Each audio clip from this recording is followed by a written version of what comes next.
الحمد لله نحمده ونستعينه ونؤمن به ونتوكل عليه ونعوذ بالله من شرور أنفسنا ومن سيئات أعمالنا من يهده الله فلا مضل له ومن يضلل فلا هادي له وأشهد أن لا إله إلا الله وحده لا شريك له وأشهد أن محمدا عبده ورسوله أرسله بالهدى ودين الحق ليظهره على الدين كله ولو كره المشركون اللهم صل على محمد وعلى آل محمد كما صليت على إبراهيم وعلى آل إبراهيم إنك حميد مجيد اللهم بارك على محمد وعلى آل محمد كما باركت على إبراهيم وعلى آل إبراهيم إنك حميد مجيد أما بعد فإن خير الكلام كلام الله وخير الحديث كتاب الله وخير السنن سنن محمد صلى الله عليه وسلم وشر الأمور محدثاتها وكل محدثة بدعة وكل بدعة ضلالة وكل ضلالة في النار أعوذ بالله السميع العليم من الشيطان الرجيم يا أيها الذين آمنوا اتقوا الله حق تقاته ولا تموتن إلا وأنتم مسلمون يا أيها الناس اتقوا ربكم الذي خلقكم من نفس واحدة وخلق منها زوجها وبث منهما رجالا كثيرا ونساء واتقوا الله الذي تساءلون به والأرحام إن الله كان عليكم رقيبا يا أيها الذين آمنوا اتقوا الله وقولوا قولا سديدا يصلح لكم أعمالكم ويغفر لكم ذنوبكم ومن يطع الله ورسوله فقد فاز فوزا عظيما أعوذ بالله من الشيطان الرجيم قل اللهم مالك الملك تؤتي الملك من تشاء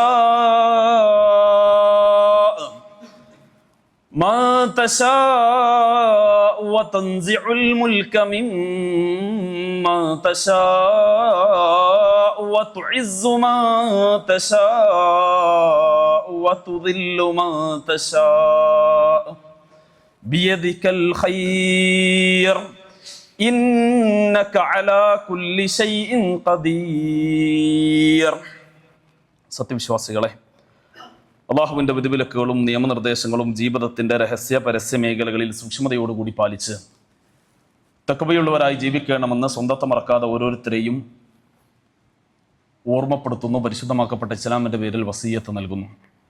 അള്ളാഹു നമ്മുടെ കർമ്മങ്ങളെല്ലാം സ്വാലിഹായ അമലായി നമ്മളിൽ നിന്ന് സ്വീകരിക്കുമാറാകട്ടെ. മനുഷ്യകുലം മുഴുവനും ഓരോ മനുഷ്യൻ്റെയും ജീവിത വഴിയെ നിർണയിക്കുകയും തീരുമാനിക്കുകയും ചെയ്യുന്നത് അവനവൻ്റെ ജീവിതത്തിൽ നേടിയെടുക്കുന്ന അറിവും ധാർമ്മിക മൂല്യങ്ങളുമാണ്. അനേകം വിഷയങ്ങളെക്കുറിച്ച്, ഭൗതികമായി വ്യത്യസ്ത മേഖലകളെക്കുറിച്ച് പഠിക്കാൻ ശ്രമിക്കുന്ന, ആ പഠനത്തിൻ്റെ വഴിയിൽ സമയം ചെലവഴിക്കുന്ന പുതിയ കാലഘട്ടത്തിലെ പുതിയ മനുഷ്യരെ നാം കണ്ടുകൊണ്ടിരിക്കുകയാണ്. നമ്മുടെ മക്കൾ, പുതിയ തലമുറ രാവിലെ അവൻ്റെ ക്യാമ്പസിലേക്ക്, സ്കൂളിലേക്ക് അവൻ പ്രവേശിച്ചാൽ പീരിയഡുകളായി, ഹവറുകളായി തിരിച്ച് വ്യത്യസ്ത വിഷയങ്ങളെക്കുറിച്ച് ഓരോ ദിവസവും പ്രഭാതം മുതൽ പ്രദോഷം വരെ പുതിയ കാലഘട്ടം പഠിച്ചുകൊണ്ടിരിക്കുകയാണ്. ഭൂമിയെക്കുറിച്ചും ഭൗമാന്തരീക്ഷത്തെക്കുറിച്ചും പഠിക്കുന്നതിനെ ജിയോഗ്രഫി എന്ന് പുതിയ തലമുറ പേരെടുത്ത് വിളിക്കുന്നു. ഒരു വസ്തുവിനെ കുറിച്ചും വസ്തുവിന്റെ ചലനത്തെക്കുറിച്ചും പഠിക്കുന്നതിനെ ഫിസിക്സ് എന്ന് പുതിയ തലമുറ പേരെടുത്ത് വിളിക്കുന്നു. ഒരു പദാർത്ഥത്തെക്കുറിച്ചും ആ പദാർത്ഥത്തിന്റെ രാസനാമത്തെക്കുറിച്ചും രാസമാറ്റത്തെക്കുറിച്ചും രാസസമവാക്യത്തെക്കുറിച്ചും പഠിക്കുന്നതിനെ കെമിസ്ട്രി എന്ന് പുതിയ തലമുറ പേരെടുത്ത് വിളിക്കുന്നു.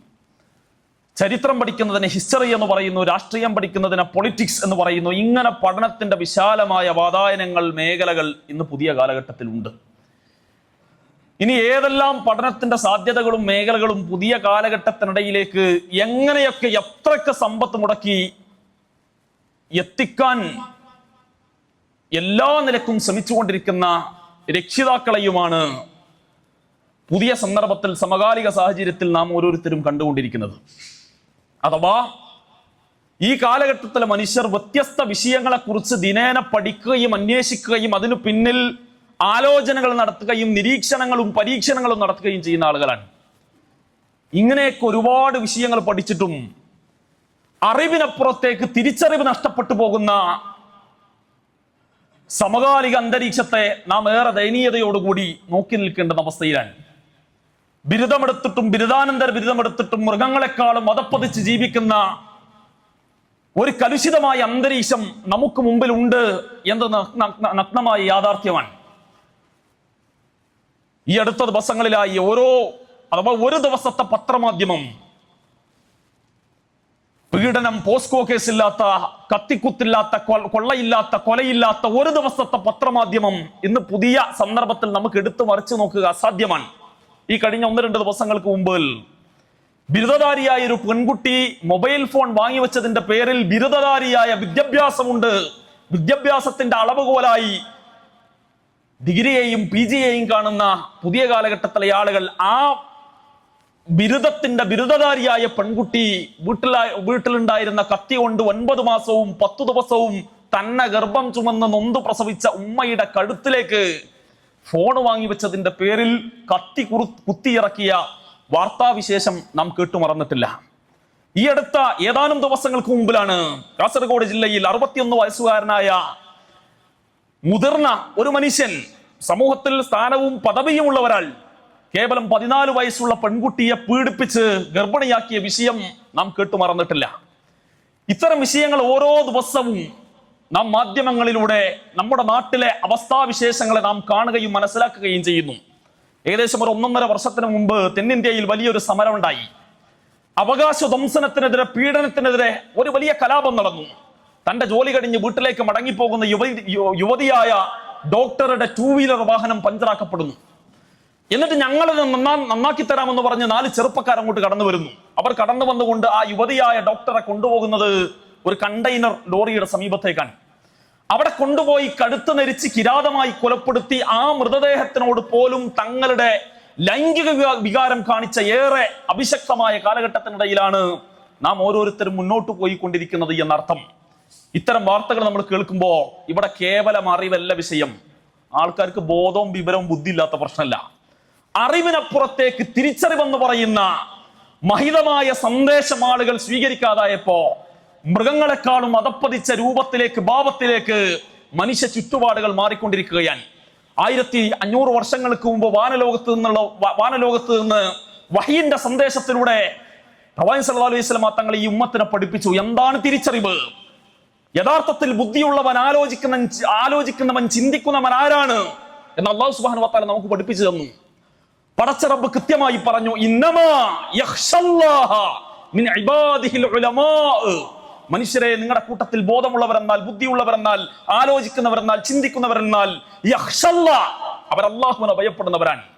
അൽ ഉലമാ, മതത്തിന്റെ വിഷയത്തിൽ, ഈ ദീനിന്റെ വിഷയത്തിൽ, ഈ സംസ്കാരത്തിന്റെ വിഷയത്തിൽ അവഗാഹമുള്ളവരാണ് നിങ്ങളുടെ കൂട്ടത്തിൽ ബോധമുള്ളവർ, ബുദ്ധിയുള്ളവർ എന്ന് പരിശുദ്ധ ഖുർആന്റെ ആയത്തുകൾ നമ്മളെ പഠിപ്പിക്കുകയാണ്.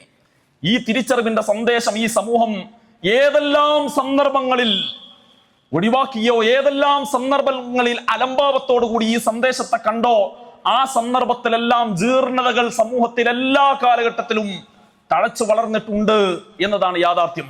നമുക്ക് മുമ്പ് കഴിഞ്ഞുപോയ മഹാരഥന്മാരിൽ, നമ്മുടെ പൂർവികന്മാരിൽ വലിയ മാറ്റമുണ്ടാക്കിയത് ഈ പരിശുദ്ധ ഖുർആൻ എന്ന് പറയുന്ന, പ്രവാചക സുന്നത്ത് എന്ന് പറയുന്ന ഇസ്ലാമിന്റെ ഈ മഹിതമായ സന്ദേശമായിരുന്നു എന്നതിന് വലിയ ഉദാഹരണങ്ങളെ നമുക്ക് വായിച്ചെടുക്കാൻ കഴിയും. ഫുളൈൽ ഇബ്നു ഇയാദ് തമീമി എന്ന് പറയുന്ന ഒരു മനുഷ്യൻ തമീം ഗോത്രത്തിൽ ജീവിച്ച് താന്തോന്നിയായി, തമ്മാടിയായി, വടിക്കൊള്ളക്കാരനായി ജീവിച്ച ഒരു മനുഷ്യൻ ഇന്ന് ഓടുന്ന ബസ്സിലെ പീഡനത്തിന്റെ കഥയാണ് നമുക്ക് ഓർക്കാനുള്ളതെങ്കിൽ, അല്ലെങ്കിൽ തന്റെ സ്വന്തം സഹപാഠിയോട് ഒരു സിദ്ധന്റെ വാക്കുകേട്ട് കപട പ്രണയം നടിച്ച് വിഷം കൊടുത്ത് കൊലപ്പെടുത്തിയ ബിരുദധാരിയായ മക്കളുടെ കഥയാണ് പുതിയ കാലഘട്ടത്തിൽ നമുക്ക് സ്മരിക്കാനുള്ളതെങ്കിൽ, അന്ന് ഫുളൈൽ ഇബ്നു ഇയാദ് തമീമി എന്ന് പറയുന്ന മനുഷ്യൻ ദിവസവും വ്യഭിചരിച്ച് ഒരു ദിവസം ഫുളൈലിന് പ്രേമം തോന്നുന്നത് ഒരു വൃദ്ധയായ മാതാവിനോടാണ്.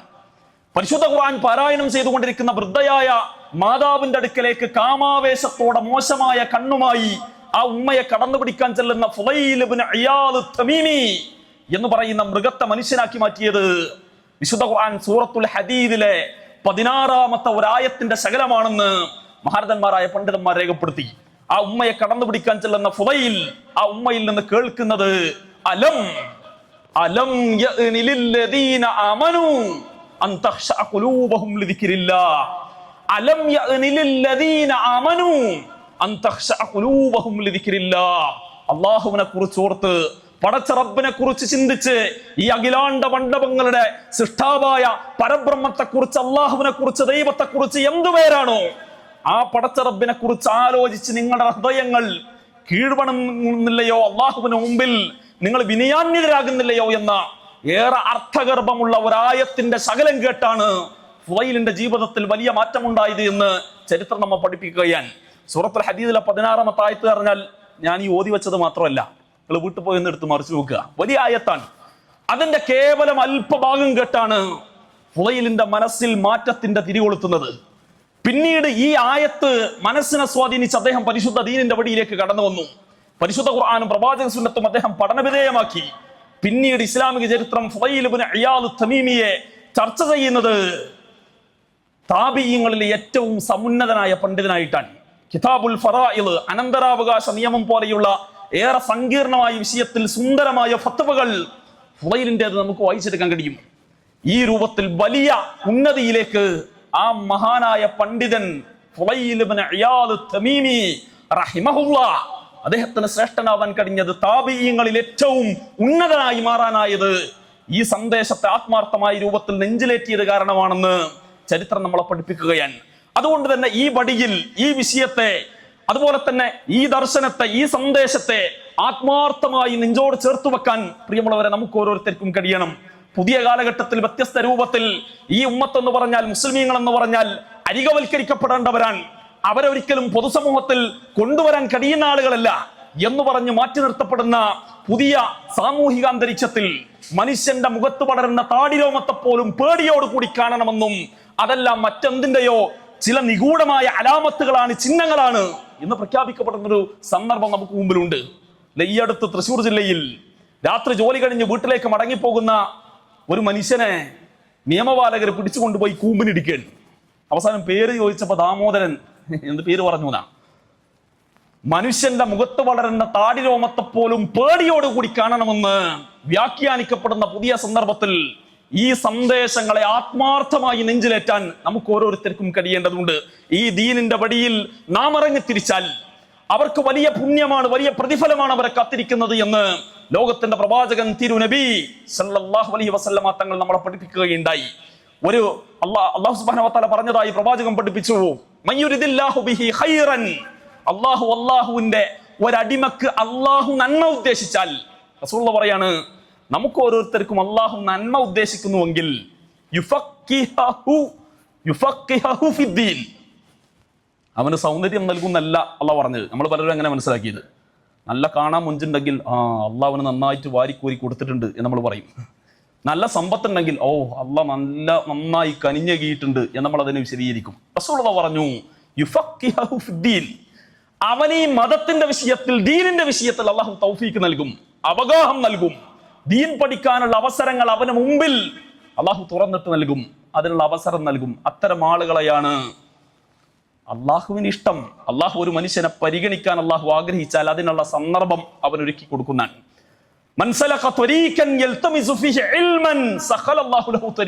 ആരെങ്കിലും ദീൻ പഠിക്കുന്ന വഴിയിലേക്ക് ഇറങ്ങിത്തിരിച്ചാൽ അവന് സ്വർഗത്തിലേക്കുള്ള വഴി അല്ലാഹു സുബ്ഹാനഹു വ തആല എളുപ്പമാക്കി കൊടുക്കുമെന്ന് പ്രവാചകൻ നമ്മളെ പഠിപ്പിച്ചു. മാത്രമല്ല, മഹാനായ ഇബ്നു അബ്ബാസ് റളിയല്ലാഹു അൻഹു റസൂലുള്ളാഹിനോട് ചോദിച്ചു, പ്രവാചകരെ, ലോകത്ത് എത്ര പ്രവാചകന്മാർ കടന്നു വന്നിട്ടുണ്ട്? റസൂലുള്ളാഹിന്റെ മറുപടി, 1,24,000 നബിമാർ ലോകത്ത് വന്നിട്ടുണ്ട്. അതിൽ 314 ആളുകൾ മുർസലീങ്ങളാണ്. മനസ്സിലായില്ല? 1,24,000 നബിമാർ ലോകത്ത് കടന്നു വന്നിട്ടുണ്ട്. അതിൽ 314 ആളുകൾ മുർസലീങ്ങളാണ്. അപ്പം റസൂലും നബിയും ഒന്നല്ല എന്നർത്ഥം. രണ്ടും തമ്മിൽ വ്യത്യാസമുണ്ട്. വഹയ്യുള്ള എല്ലാ ആളുകളും നബിമാരാണ്. പക്ഷെ എല്ലാ നബിമാരും മുർസലീങ്ങളല്ല. മുർസലീങ്ങൾക്കാണ് പ്രത്യേകമായി അല്ലാഹു സുബ്ഹാനഹു വ തആല വേദഗ്രന്ഥം നൽകപ്പെടുക. മുർസലീങ്ങളെയാണ് പ്രത്യേക ദൗത്യം നൽകി അല്ലാഹു സുബ്ഹാനഹു വ തആല ഒരു സമൂഹത്തിലേക്ക് അയക്കപ്പെടുക. മുശ്രിക്കുകൾക്കിടയിലേക്ക്, അക്രമകാരികൾക്കിടയിലേക്ക് പ്രത്യേക ദൗത്യത്തിന്റെ വാഹകനായി അയക്കപ്പെടുക മുർസലീങ്ങളെയാണ്. പ്രത്യേക ദൗത്യം നൽകപ്പെടുക മുർസലീങ്ങൾക്കാണ്. വേദഗ്രന്ഥം നൽകപ്പെടുക മുർസലീങ്ങൾക്കാണ്. ആ മുർസലീങ്ങൾ കൊണ്ടുവന്ന വേദഗ്രന്ഥത്തെ പ്രബോധനം ചെയ്യലാണ് നബിമാരുടെ പണി എന്നർത്ഥം. ആ നബിമാരുടെ അനന്തരാവകാശികളാണ് അൽ ഉലമാ വറസത്തുൽ അംബിയാ. ഉലമാക്കൾ എന്ന് പറഞ്ഞാൽ ദീൻ പഠിക്കുന്നവരെന്നാൽ, അത് പഠിപ്പിക്കുന്നവരെന്നാൽ, അതിന്റെ പ്രബോധകരെന്നാൽ വറസത്തുൽ അംബിയാ, അവർ അംബിയാക്കന്മാരുടെ, നബിമാരുടെ പിന്തലമുറക്കാരാണ്. ഇന്നൽ അംബിയാ ലം യുവരിസൂ ദീനാറൻ വലാ ദിർഹമ. ഒരിക്കലും അംബിയാക്കന്മാർ ഈ സമൂഹത്തിൽ ഇട്ടേച്ചു പോയത് ദീനാറുകളോ ദിർഹമുകളോ അല്ല. ഇന്നമാ വറസത്തുൽ ഇൽമ്, അവരുടെ അനന്തര സ്വത്ത് എന്ന് പറയുന്നത് ഇൽമാണ്, അറിവാൻ. മൻ അഖദഹു, ആരെങ്കിലും അത് നേടിയെടുത്താൽ അഖദ ബിഹല്ലിൻ വാഫിരിൻ, അവരെല്ലാം നേടിയവനെ പോലെയായി എന്ന് റസൂൽ നമ്മളെ പഠിപ്പിക്കുകയാണ്. അപ്പൊ ഈ സന്ദേശം ഏറ്റവും മഹിതമായതാണ്. ഇത് ആത്മാർത്ഥമായി അഭിമാനത്തോടു കൂടി അജയ്യമായ ഈ ആദർശത്തെ സ്വീകരിക്കാൻ നമുക്ക് ഓരോരുത്തർക്കും കഴിയണം. ഇന്ന് മനുഷ്യകുലം നേരിടുന്ന മുഴുവൻ പ്രശ്നങ്ങൾക്കുമുള്ള പരിഹാരം, അത് രാഷ്ട്രീയമായി, സാമൂഹികമായി, കുടുംബപരമായി, വ്യക്തിപരമായി എന്തെല്ലാം ജീർണതകളുണ്ടോ അതിനെല്ലാമുള്ള പരിഹാരം പരിശുദ്ധ ദീനാൻ, ഇതിന്റെ സന്ദേശമാണ് എന്ന തിരിച്ചറിവ് നമുക്കുണ്ടാകണം. ഇന്ന് ലോകം മുഴുവനും പലസ്തീനെ കുറിച്ച് ചർച്ച ചെയ്യുന്ന സമകാലിക അന്തരീക്ഷത്തിലാണ് നമ്മൾ ഉള്ളത്. അവസാനത്തെ ഒരു പ്രതീക്ഷയായി, പ്രതീക്ഷയുടെ തരിമണിയായി പലസ്തീനിന്റെ മണ്ണിലേക്ക് ലോകരാജ്യങ്ങൾ, ഇസ്രായേൽ എന്ന് പറയുന്ന തമ്മാടി രാഷ്ട്രത്തിന്റെ പ്രവർത്തനങ്ങൾക്കെതിരെ നിന്ന് കപ്പലുകളിൽ അവരാൽ കഴിയുന്ന രൂപത്തിൽ ഭക്ഷണ സാധനങ്ങൾ, വെള്ളങ്ങൾ പലസ്തീനിലെ മക്കൾക്ക് കടലിടുക്കുവഴി ആകെ ഉണ്ടായിരുന്ന ഒരു വഴിയിലൂടെ എത്തിക്കാൻ വേണ്ടി ശ്രമിക്കുമ്പോ അവിടെയും ഇസ്രായേലിന്റെ സൈനികർ കടന്നു വന്ന്, അതിന്റെ ഭരണകൂടം കടന്നു വന്ന് തടയിടുന്ന അവസ്ഥകൾ നമ്മൾ കാണുകയാണ്. ആത്മാർത്ഥമായി നാം പ്രാർത്ഥിക്കേണ്ടുന്ന സന്ദർഭം. ഇന്ന് മുഴുവനും രാഷ്ട്രീയമായി, ഭൗതികമായി ആ നാടിനെ കുറിച്ച്, അവിടുത്തെ രാഷ്ട്രീയത്തെ കുറിച്ച് ചർച്ച ചെയ്യുമ്പോ പരിശുദ്ധ ഇസ്ലാം, പരിശുദ്ധ ദീൻ, ചില ആൾക്കാർക്ക് ഒരു ഉദാഹരണം ഉണ്ട്. ചില ആളുകൾ പറഞ്ഞാൽ മാത്രമേ അത് ദീനാവുള്ളൂ, ചില ആളുകൾക്ക് മാത്രമേ രാഷ്ട്രീയം വെച്ച് ദീൻ പറയാൻ സാധ്യമുള്ളൂ എന്ന് വിശദീകരിക്കുകയും മനസ്സിലാക്കുകയും ചെയ്യുന്ന ആളുകളുണ്ട്. ലോകത്തിന്റെ പ്രവാചകൻ തിരുനബി സല്ലല്ലാഹു അലൈഹി വസല്ലമ തങ്ങൾ 1500 വർഷങ്ങൾക്ക് മുമ്പ് കൃത്യമായി ആ നാടിന്റെ രാഷ്ട്രീയം നമുക്ക് പഠിപ്പിച്ചു തന്നു. ലോകത്തിന്റെ തുടക്കം മക്കയിൽ നിന്നാണ്, മസ്ജിദുൽ ഹറമിന്റെ കഅബാലയത്തിന്റെ ചുറ്റും നിന്നാണ് ലോകത്തിന്റെ തുടക്കം. ലോകത്തിന്റെ അവസാനം ഷാമിന്റെ മണ്ണിലാണ്. ഷാം എന്ന് പറയുമ്പോ ഇന്ന് നമ്മൾ ലോക ഭൂപടം എടുത്തു നോക്കിയാൽ ജോർദാനും സിറിയയും ഇസ്രായേലും അതുപോലെ തന്നെ ഫലസ്തീനും അടങ്ങുന്ന, സിറിയ അടങ്ങുന്ന ഷാമിന്റെ മണ്ണ്. ആ ഷാമിന്റെ മണ്ണിനെ കുറിച്ച് റസൂലുള്ള കൃത്യമായ രൂപത്തിൽ ഈ ഉമ്മത്തിനെ പഠിപ്പിച്ചു. ഒരു ദിവസം റസൂലുള്ള സുബൈ ജമാഅത്തിന് ശേഷം പള്ളിയുടെ മിമ്പറിൽ കയറി. റസൂലുള്ള ആ നാടിനെ കുറിച്ച്, ആ നാടിന്റെ രാഷ്ട്രീയത്തെ കുറിച്ച് പ്രവാചകൻ സംസാരിച്ചു. സുബൈ ജമാഅത്തിന് ശേഷം സംസാരം തുടങ്ങിയ റസൂലുള്ള ളുഹർ വരെ ആ നാടിനെ കുറിച്ച്, ആ നാട്ടിൽ പിൽക്കാലഘട്ടത്തിൽ നടക്കുന്ന സംഭവ വികാസങ്ങളെ കുറിച്ച് റസൂലുള്ള കൃത്യമായ രൂപത്തിൽ പഠിപ്പിച്ചു. ളുഹർ ജമാഅത്തിന് വേണ്ടി റസൂലുള്ള മിമ്പറിൽ നിന്ന് താഴെ ഇറങ്ങി. ളുഹർ ജമാഅത്തിന് ശേഷം റസൂലുള്ള വീണ്ടും മിമ്പറിലേക്ക് കയറി. ആ നാടിനെ കുറിച്ച് വീണ്ടും റസൂലുള്ള സംസാരിച്ചു. ളുഹർ മുതൽ അസർ വരെ വീണ്ടും റസൂലുള്ളാഹിന്റെ സുദീർഘമായ സംസാരം. അസർ ജമാഅത്തിന് വീണ്ടും റസൂലുള്ള മിമ്പറിൽ നിന്ന് താഴെ ഇറങ്ങി. നമസ്കാര ശേഷം വീണ്ടും റസൂലുള്ള മിമ്പറിൽ കയറി. മഗ്രിബ് വരെ വീണ്ടും ആ നാടിനെ കുറിച്ച്, ഷാമിനെ കുറിച്ച്, പലസ്തീൻ അടങ്ങുന്ന മണ്ണിനെ കുറിച്ച്, ആ നാടിനെ കുറിച്ച് റസൂലുള്ള വീണ്ടും സുദീർഘമായി സംസാരിച്ചു. സ്വഹാബത്ത് സായുദ്ധം അത് ശപിക്കുകയുണ്ടായി. അതിനുശേഷമാണ് പിൽക്കാലഘട്ടത്തിൽ സ്വഹാബത്ത് പറഞ്ഞത്, അന്ന് റസൂലുള്ളാഹിന്റെ ആ ഖുതുബ കേട്ട, സംസാരം കേട്ട ആളുകളായിരുന്നു റസൂലുള്ളാഹിന്റെ ആ സംസാരം ഞങ്ങളിൽ നിന്ന് കേൾക്കുകയും പഠിക്കുകയും ചെയ്ത ആളുകളാണ് ഞങ്ങളുടെ കൂട്ടത്തിലെ ഏറ്റവും വലിയ ആലിമീങ്ങൾ, ഉലമാക്കൾ എന്ന് സ്വഹാബത്ത് പറയുമാർ അവസ്ഥയിൽ പ്രവാചകൻ 1500 വർഷങ്ങൾക്ക് മുമ്പ് ആ നാടിന്റെ കൃത്യമായ രാഷ്ട്രീയം പ്രത്യേകമായി റസൂലുള്ള പഠിപ്പിച്ചു. ഹിജറ 8-ാം വർഷം മക്കം ഫതഹിന്റെ സന്ദർഭത്തിൽ റസൂലുള്ള മദീനയിൽ നിന്ന് 10,000-കണക്കിന് വരുന്ന സൈന്യവുമായി മക്കയിലേക്ക് വന്ന് റസൂലുള്ളാഹി സ്വല്ലല്ലാഹു അലൈഹി വസല്ലം തങ്ങൾ പ്രാർത്ഥിച്ചു, അല്ലാഹുവേ എനിക്ക് നീ മക്കയും മദീനയും നൽകി, എന്റെ സ്വഹാബത്തിന് നീ റോമും പേർഷ്യയും നൽകണേ എന്ന റസൂലുള്ളാഹിന്റെ പ്രാർത്ഥന ചരിത്രത്തിൽ ശ്രദ്ധേയമാണ്. റസൂൽ ഇത് പ്രാർത്ഥിക്കുമ്പോ റോമും പേർഷ്യയും അന്ന് ലോകത്ത് അറിയപ്പെട്ട രണ്ട് വലിയ സാമ്രാജ്യങ്ങളാണ്. അബൂബക്കർ റളിയല്ലാഹു അൻഹുവിനെ പോലെയുള്ള സ്വഹാബത്ത് റോമിന്റെ ഫാൻസ് ആയിരുന്നു. നമുക്കിടയിൽ ഉണ്ടാവും അർജന്റീന ഫാൻസ്, ബ്രസീൽ ഫാൻസ്. ഈ രൂപത്തിൽ അബൂബക്കർ റളിയല്ലാഹു അൻഹു അടക്കമുള്ള സ്വഹാബത്ത് റോമിന്റെ ഫാൻസ് ആയിരുന്നു. മക്കയിലെ മുശ്രിക്കുകൾ അബൂജഹൽ, ഉതുബ, ഷൈബ, അഹ്നസ് പോലെയുള്ള ആളുകൾ പേർഷ്യയുടെ ഫാൻസ് ആയിരുന്നു.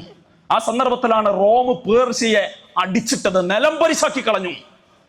മുസ്ലിമീങ്ങൾക്ക് വലിയ സങ്കടമുണ്ടായി. ആ സന്ദർഭത്തിലാണ് വിശുദ്ധ ഖുർആൻ 30-ാം അധ്യായം സൂറത്തു റൂം, റോമിതാ ഇവിടെ തകർന്നു വീഴപ്പെട്ടിരിക്കുന്നു. എന്നാൽ അല്പകാലങ്ങൾക്കുള്ളിൽ ആ റോം തിരികെ വരിക തന്നെ ചെയ്യുമെന്ന് വഹിന്റെ സന്ദേശം വാനലോകത്ത് നിന്ന് റസൂലുള്ളാഹി സ്വല്ലല്ലാഹു അലൈഹി വസല്ലം തങ്ങൾക്ക് അവതരിച്ചു. അവിടെയാണ് റസൂലുള്ളാഹിന്റെ ഈ പ്രാർത്ഥന, അല്ലാഹുവേ എനിക്ക് നീ മക്കയും മദീനയും നൽകി, എന്റെ സ്വഹാബത്തിന് റോമും പേർഷ്യയും നൽകണേ എന്ന് റസൂലുള്ളാഹി പ്രാർത്ഥിച്ചു സല്ലല്ലാഹു അലൈഹി വസല്ലം.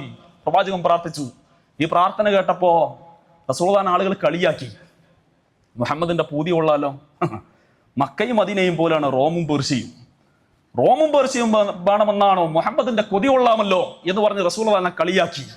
ആ സന്ദർഭത്തിലാണ് വിശുദ്ധ ഖുർആൻ സൂറത്ത് ആലി ഇംറാനിൽ 26-ാമത്തെ ആയത്ത്, ഖുലില്ലാഹുമ്മ മാലിക്കൽ മുൽക് തുഅതിൽ മുൽക മൻ തശാഅ വതൻസിഉൽ മുൽക മിമ്മൻ തശാഅ വതുഇസ്സു മൻ തശാഅ വതുദില്ലു മൻ തശാഅ ബിയദിക്കൽ ഖൈർ ഇന്നക അലാ കുല്ലി ഷൈഇൻ ഖദീർ. റോം വേണോ റസൂലേ, പേർഷ്യ വേണോ? പ്രാർത്ഥിച്ചോ ഈ പ്രാർത്ഥന. അല്ലാഹുമ്മ ഖുലില്ലാഹുമ്മ മാലിക്കൽ മുൽക് തുഅതിൽ മുൽക്, അല്ലാഹുവേ നീയാണ് രാജാധികാരി, അധികാരം നൽകുന്നവൻ നീയാണ്.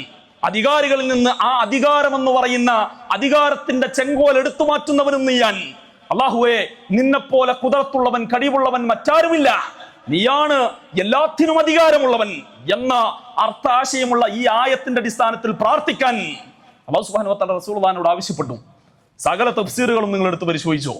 റസൂലുള്ളാഹി സ്വല്ലല്ലാഹു അലൈഹി വസല്ലം തങ്ങളോട് ഈ ആയത്ത്, ഈ ആശയം പ്രാർത്ഥിക്കാൻ ആവശ്യപ്പെട്ടു. റസൂലുള്ളാഹി പ്രാർത്ഥിച്ചു.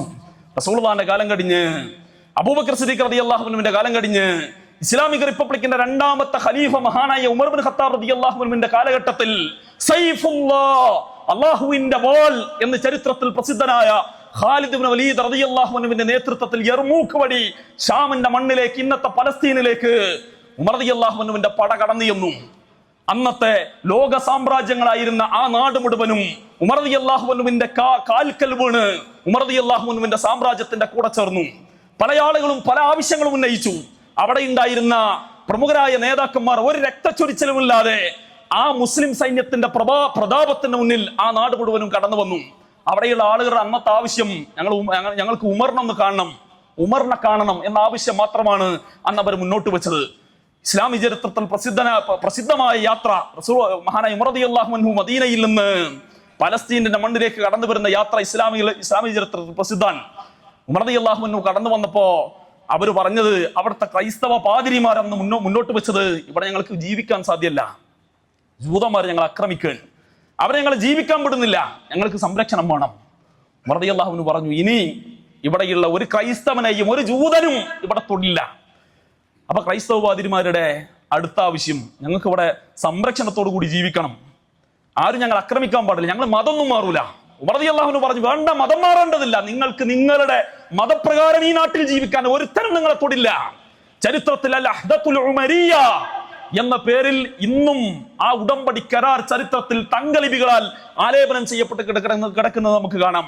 ഉമർ റളിയല്ലാഹു അൻഹുവിന്റെ ആ പ്രഖ്യാപനം ശ്രദ്ധേയമാണ്. അവിടെ നിങ്ങോട്ട് 1500 കൊല്ലത്തിന്റെ ചരിത്രം ഈ ഉമ്മത്തിന് ആ നാടുമായി ബന്ധപ്പെട്ട് പറയാനുണ്ട്. അഥവാ രാഷ്ട്രീയപരമായ വിഷയങ്ങളിലും അവിടെ എങ്ങനെ സമാധാനം കൊണ്ടുവരണമെന്ന് ഈ ഉമ്മത്ത് മുഖേന പടച്ച റബ്ബ് ഈ സമുദായത്തെ, ഈ നാടിനെ, ഈ ജനസമൂഹത്തെ പഠിപ്പിച്ചു. എല്ലാ നിലക്കും നാം സ്വീകരിക്കേണ്ട എല്ലാ രംഗവും വ്യക്തിപരമായി, സാമൂഹികമായി, രാഷ്ട്രീയമായി നാം മുന്നോട്ട് വെക്കേണ്ടുന്ന, സ്വീകരിക്കേണ്ടുന്ന നിലപാടുകൾ പരിശുദ്ധ ഖുർആനിന്റെയും പ്രവാചക സുന്നത്തിന്റെയും വെളിച്ചത്തിൽ പടച്ച റബ്ബ് കൃത്യമായി നമുക്ക് കാണിച്ചു തന്നു. അതിൽ നിന്നെല്ലാം പൂർണ്ണമായ രൂപത്തിൽ മഹിതമായ പ്രഖ്യാപനങ്ങളെ സ്വീകരിക്കാനും അതിനെ നെഞ്ചിലേറ്റാനും ശിരസാ വഹിക്കാനും എന്റെ പ്രിയപ്പെട്ട വിശ്വാസി സമൂഹമേ, നമുക്ക് ഓരോരുത്തർക്കും കഴിയണം എന്ന് വളരെ ആത്മാർത്ഥമായി സൂചിപ്പിക്കുന്നു. അല്ലാഹു സുബ്ഹാനഹു വ തആല അവന്റെ ശ്രേഷ്ഠരായ ഉന്നതരായ അടിമകളിൽ നമ്മ ഓരോരുത്തരെയും ഉൾപ്പെടുത്തി അനുഗ്രഹിക്കുമാറാകട്ടെ.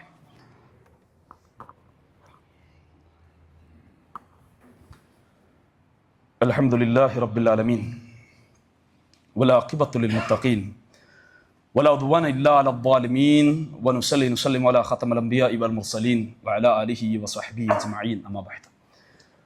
അള്ളാഹുവിൻ്റെ വിധിവിലക്കുകളും നിയമനിർദ്ദേശങ്ങളും ജീവിതത്തിൻ്റെ രഹസ്യ പരസ്യ മേഖലകളിൽ സൂക്ഷ്മതയോടുകൂടി പാലിച്ച് തഖ്വയുള്ളവരായി ജീവിക്കണമെന്ന് സ്വന്തത്തെ മറക്കാതെ ഓരോരുത്തരെയും ഓർമ്മപ്പെടുത്തുന്നു. പരിശുദ്ധമാക്കപ്പെട്ട ഇസ്ലാമിൻ്റെ പേരിൽ വസിയ്യത്ത് നൽകുന്നു.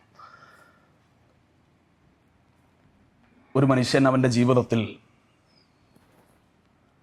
കൃത്യമായ രൂപത്തിൽ എല്ലാ രംഗത്തും സ്വീകരിക്കേണ്ട നിലപാടുകൾ അതെല്ലാ രംഗത്തും വിശാലമായി പരിശുദ്ധ ദീൻ നമ്മളെ പഠിപ്പിച്ചു. ഈ സന്ദേശത്തെ പഠിക്കുകയും സ്വീകരിക്കുകയും അത് നമ്മുടെ കൂടെയുള്ളവരിലേക്ക് എത്തിക്കുകയും ചെയ്യൽ നമ്മുടെ ബാധ്യതയാണ്. ഒരായത്ത് മാത്രമേ നിങ്ങൾക്കറിയൂ. പല ആൾക്കാരും മനസ്സിലാക്കിയത്, ഞാൻ കുറെ ഖുർആനൊന്നും പഠിച്ചില്ലല്ലോ, ഞാൻ കുറെ സുന്നത്തൊന്നും പഠിച്ചില്ലോ, എനിക്ക് അറബി കോളേജിൽ പോയി വലിയ ബിരുദമൊന്നുമില്ലല്ലോ, ഞാൻ എന്തിനത് പറയണം എന്ന ധാരണ പലർക്കും ഉണ്ട്. മാത്രമല്ല, ആ രംഗത്ത് ഹദ്ദ് വെച്ച പരിധി വെച്ച ആളുകളെയും ഇന്ന് കാണാം. ഇത്ര ഖുർആൻ പഠിച്ചാൽ ഇത്രയൊക്കെ ഹദീസ് മനപ്പാടാക്കിയാലേ ദീൻ പറയാൻ പാടുള്ളൂ എന്ന പ്രത്യേകമായി ഉപാധി വെച്ച ആളുകൾ ഈ സംവിധാനത്തിന്, സംഘടനാ സംവിധാനത്തിന്, ഈ ദഅവാ സംരംഭത്തിന് വിലങ്ങുതടിയായി നിന്ന് ദഅവാ രംഗത്ത് പ്രയാസം സൃഷ്ടിക്കുന്ന ആളുകൾ. സാധാരണ റസൂലുള്ളാഹ് നല്ല കൂട്ടുകാരനെ കുറിച്ച് പറഞ്ഞപ്പോ നല്ല കൂട്ടുകാരന്റെ ഉപമ റസൂലുള്ളാഹ് വിശദീകരിച്ചത്, നല്ല കൂട്ടുകാർ എന്ന് പറഞ്ഞാൽ അവനൊരു അത്തർ വിൽപ്പനക്കാരനെ പോലെയാണെന്നാണ്. അവൻ്റെ അടുത്തു കൂടെ ഇങ്ങനെ വെറുതെ നടന്നാൽ മതി, അതിൻ്റെ സുഗന്ധം നമ്മുടെ ശരീരത്തിൽ ആവും, നമ്മുടെ വസ്ത്രത്തിലാവും. ഒരു മോശം കൂട്ടുകാരനെ റസൂലുള്ളാഹ് ഉപമപ്പെടുത്തിയത് ഒരു ആലയിലെ കൊല്ലപ്പണിക്കാരനുമായി ബന്ധപ്പെടുത്തിയാണ്. അവിടെ പോയിരുന്നാൽ ദുർഗന്ധം ഉണ്ടാവും, ശരീരം വസ്ത്രം അത് ഓട്ടയാവും, ദുർഗന്ധം വരും. റസൂലുള്ളാഹിന്റെ ഹദീസ് പ്രസിദ്ധാണ്. പക്ഷെ ഇന്ന് നമ്മുടെ നാട്ടിൽ ചില അത്തർ വിൽപ്പനക്കാരെ പ്രത്യേകം ശ്രദ്ധിക്കേണ്ടതുണ്ട്. കൃത്യമായി ദീൻ പറയുകയും പ്രഖ്യാപിക്കുകയും ചെയ്യേണ്ട സന്ദർഭത്തിൽ അവിടെ കടന്നു വന്ന് അനാവശ്യമായ രൂപത്തിൽ ഈ വിരോധം സൃഷ്ടിച്ച് ഈ മഹിതമായ സന്ദേശത്തിന്റെ പ്രബോധനത്തിന് വേണ്ടി വിലങ്ങുതടിയായി നിൽക്കുന്ന ആളുകൾ സ്വന്തമായിട്ടൊന്നും ചെയ്യൂല, എന്നാൽ ചെയ്യുന്നവരെ കൊണ്ടൊന്നും ചെയ്യാൻ സമ്മതിക്കാത്ത ആളുകൾക്കിടയിൽ വസ്വാസ് ഉണ്ടാക്കുന്ന, പ്രശ്നമുണ്ടാക്കുന്ന ആളുകൾ, അവരെ തിരിച്ചറിയേണ്ടതുണ്ട്.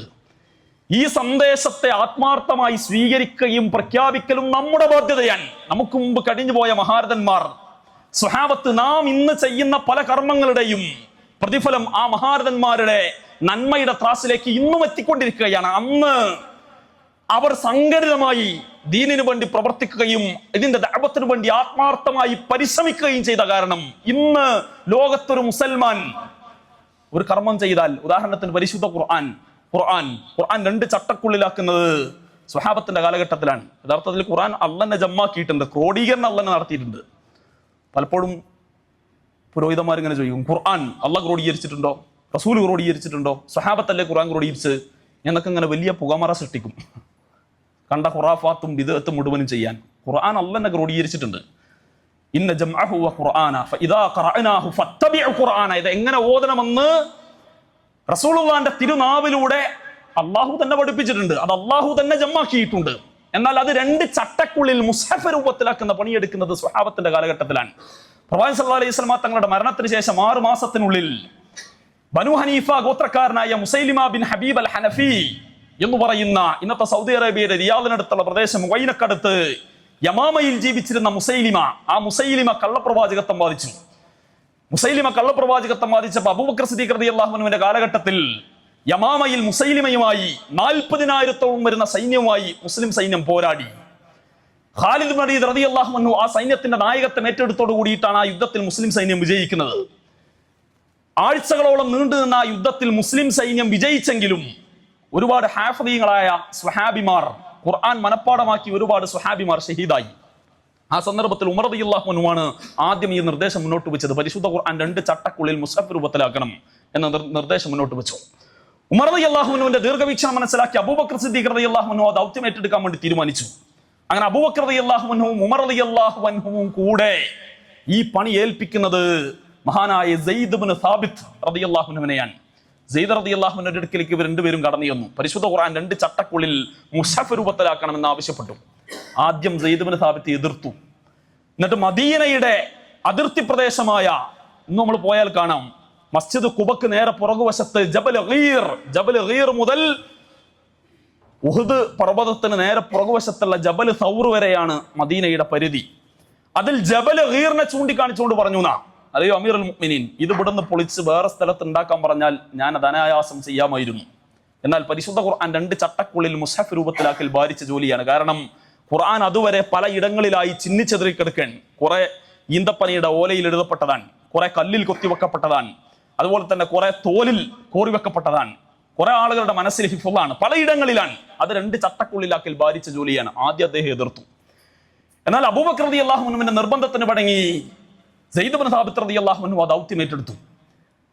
സെയ്ദ് ഇബ്നു സാബിത്ത് റളിയല്ലാഹു അൻഹു 1 വർഷം കൊണ്ട് തന്റെ ആയുസ്സും സമയവും അധ്വാനവും ചെലവഴിച്ച് പരിശുദ്ധ ഖുർആൻ 2 ചട്ടക്കുള്ളിൽ മുസ്ഹഫ് രൂപത്തിലാക്കി. എന്നിട്ട് ഒരു അമാനത്ത് എന്ന് പറയുന്ന രൂപത്തിൽ അത് അബൂബക്കർ റളിയല്ലാഹു അൻഹുവിനെ ഏൽപ്പിച്ചു. അബൂബക്കർ റളിയല്ലാഹു അൻഹു തന്റെ അവസാന സന്ദർഭത്തിൽ അത് ഉമർ റളിയല്ലാഹു അൻഹുവിനെ ഏൽപ്പിച്ചു.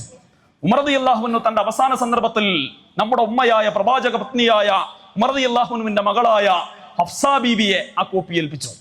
ഉസ്മാൻ റളിയല്ലാഹു അൻഹുവിന്റെ കാലഘട്ടത്തിൽ ഇസ്ലാം വളരെ വിശാലമായി, അബ്സീനിയ അടങ്ങുന്ന, കൂഫയടങ്ങുന്ന വിശാലമായ പ്രദേശം ഇസ്ലാമിന് കീഴിൽ വന്നു. അഥവാ ഒരുപാട് അനറബികൾ ഇസ്ലാം സ്വീകരിച്ചു എന്നർത്ഥം. നമ്മളെ പോലെയുള്ള കുറെ ആൾക്കാർ ഇസ്ലാം സ്വീകരിച്ചു. അപ്പൊ അവരൊക്കെ ഇസ്ലാം സ്വീകരിക്കുമ്പോൾ ഖുർആന് ഹർക്കത്തൊന്നുമില്ല, പുള്ളിയും കോമയും കുത്തും ഫത്തവും കസറും ഒന്നൊന്നുമില്ല. ആളുകൾ തോന്നിയമാതിരി ഖുർആൻ ഓതാൻ വേണ്ടി തുടങ്ങി.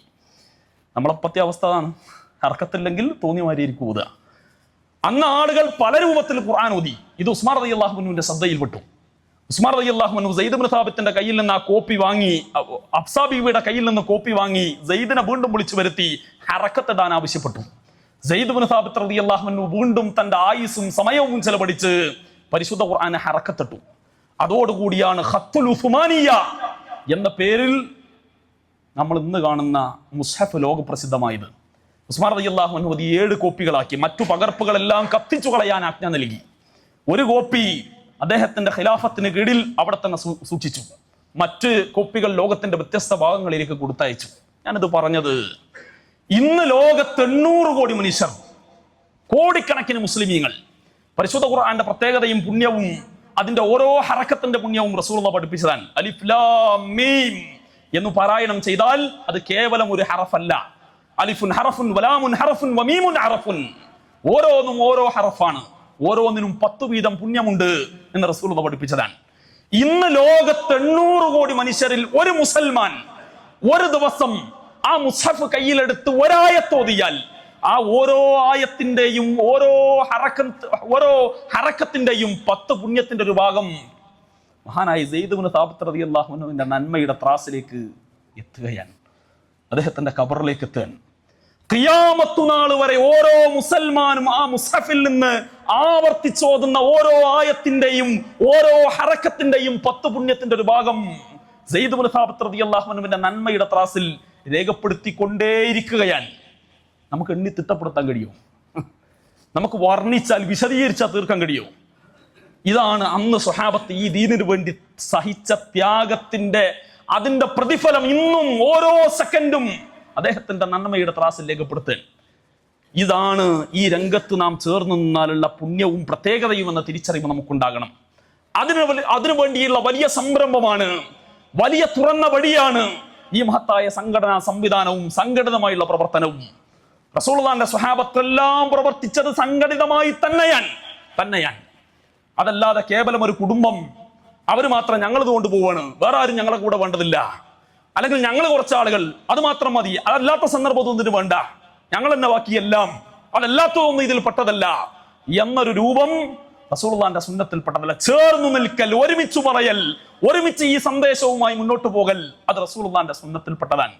പ്രിയമുള്ളവരെ, ആ മഹിതമായ സന്ദേശത്തെ ഏറ്റെടുക്കാൻ നമുക്ക് കഴിയണം. 1924 തൃശൂർ ജില്ലയിലെ കൊടുങ്ങല്ലൂരിൽ നിന്ന് പ്രവർത്തനം ആരംഭിച്ച കേരളത്തിലെ ആദ്യത്തെ പണ്ഡിത സഭയിൽ നിന്ന് തുടങ്ങി, കേരള ജമിയത്തുൽ ഉലമ എന്ന പണ്ഡിത സഭയിൽ നിന്ന് തുടങ്ങി ഇന്ന് 100 വർഷം പിന്നിട്ട് ഈ നവംബറിൽ കേരള ജമിയത്തുൽ ഉലമയുടെ കേരളത്തിലെ ആദ്യത്തെ പണ്ഡിത സഭയുടെ 100ാം വാർഷികം കോഴിക്കോട് ബീച്ചിൽ വെച്ച് ഈ നവംബർ മാസത്തിൽ നടക്കാനിരിക്കുകയാണ്. നിങ്ങളുടെ അകമടിഞ്ഞ സഹായങ്ങൾ, നിങ്ങളുടെ പ്രവർത്തനങ്ങൾ, നിങ്ങളുടെ ആത്മാർത്ഥമായി അതുമായി ബന്ധപ്പെട്ട് ശാരീരികമായി മാനസികമായി എങ്ങനെയാണോ ആ ദഅവാ രംഗവുമായി നിങ്ങൾക്ക് ചേർന്ന് നിൽക്കാൻ കഴിയുക, ആ രൂപത്തിലെല്ലാം ചേർന്ന് നിൽക്കാൻ, ഈ സംവിധാനവുമായി മുന്നോട്ട് പോകാൻ, തൗഹീദിന്റെ വെളിച്ചമായി സമൂഹത്തിൽ വലിയ മാറ്റങ്ങൾക്ക്, നവോത്ഥാനങ്ങൾക്ക് തിരികൊളുത്താൻ നമുക്ക് ഓരോരുത്തർക്കും കഴിയണം. അല്ലാഹു സുബ്ഹാനഹു വ തആല ഇതിനു വേണ്ടി പ്രവർത്തിച്ച, അതുപോലെ തന്നെ ഇതിനു വേണ്ടി വിയർപ്പൊടുക്കിയ, തൗഹീദ് പറയാൻ അഹോരാത്രം പരിശ്രമിച്ച നമ്മുടെ പണ്ഡിതന്മാർ, നേതാക്കന്മാർ, അള്ളാഹു അവരുടെ ഖബറിടം അല്ലാഹു സുബ്ഹാനഹു വ തആല വിശാലമാക്കുമാറാകട്ടെ. അവരുടെ കർമ്മങ്ങളെല്ലാം അള്ളാഹു സ്വാലിഹായ അമലായി സ്വീകരിക്കുമാറാകട്ടെ. അവരെയും നമ്മെയും നാളെ ജന്നാത്തുൽ ഫിർദൗസിൽ റബ്ബ് ഒരുമിച്ച് കൂട്ടി അനുഗ്രഹിക്കുമാറാകട്ടെ. നമ്മൾ മരണപ്പെട്ടു പോയ വിശ്വാസികൾക്ക് അള്ളാഹു പുറത്തു കൊടുക്കട്ടെ. ഫലസ്തീനിന്റെ മണ്ണിൽ പ്രയാസപ്പെടുന്ന നമ്മുടെ പ്രിയപ്പെട്ടവർ, അള്ളാഹു അവർക്ക് പൂർണ്ണ സമാധാനം പ്രദാനം ചെയ്യട്ടെ. ശത്രുക്കളുടെ കുതന്ത്രത്തെ തൊട്ട് ആ ഉമ്മത്തിനെ റബ്ബു കാത്തുരക്ഷിക്കുമാറാകട്ടെ. ശത്രുക്കളുടെ കുതന്ത്രത്തെയെല്ലാം അള്ളാഹു ഒരു ചീട്ടുകൊട്ടാരം പോലെ തകർത്തു കളയുമാറാകട്ടെ. അള്ളാഹു അവർക്ക് സമാധാനം പ്രദാനം ചെയ്യട്ടെ. റസൂലുള്ളാഹി ഹദീസിൽ പറഞ്ഞ ഏറ്റവും ഉന്നതമാക്കപ്പെട്ട ശുഹദാക്കന്മാരുടെ കൂട്ടത്തിൽ ആ നാട്ടിലെ പോരാളികൾ അല്ലാഹു സുബ്ഹാനഹു വ തആല ആ ദറജയിലേക്ക് റബ്ബ് ഉയർത്തുമാറാകട്ടെ. നമ്മളിൽ നിന്ന് പ്രിയപ്പെട്ടവർ, മരണപ്പെട്ടു പോയ ആളുകൾക്ക് അള്ളാഹു പൂർണ്ണമായി പുറത്തു കൊടുക്കട്ടെ. രോഗം കൊണ്ട് പ്രയാസപ്പെടുന്ന, ബുദ്ധിമുട്ടുന്ന, രോഗപീഡയിൽ ജീവിതത്തെ മുന്നോട്ട് കൊണ്ടുപോകുന്ന നമ്മുടെ പ്രിയപ്പെട്ടവർ, അള്ളാഹു അവർക്ക് പൂർണ്ണ ശിഫ നൽകി അനുഗ്രഹിക്കുമാറാകട്ടെ. അല്ലാഹുമ്മ اغفر للمؤمنين والمؤمنات والمسلمين والمسلمات والأحياء منهم والأموات إنك مجيب الدعوات يا قاضي الحاجات. اللهم أجرنا من النار، اللهم أجر والدينا من النار. اللهم أعز الإسلام والمسلمين وأذل الشرك والمشركين. ربنا آتنا في الدنيا حسنة وفي الآخرة حسنة وقنا عذاب النار. رب ارحمهما كما ربيانا صغيرا. آمين آمين برحمتك يا أرحم الراحمين والحمد لله رب العالمين.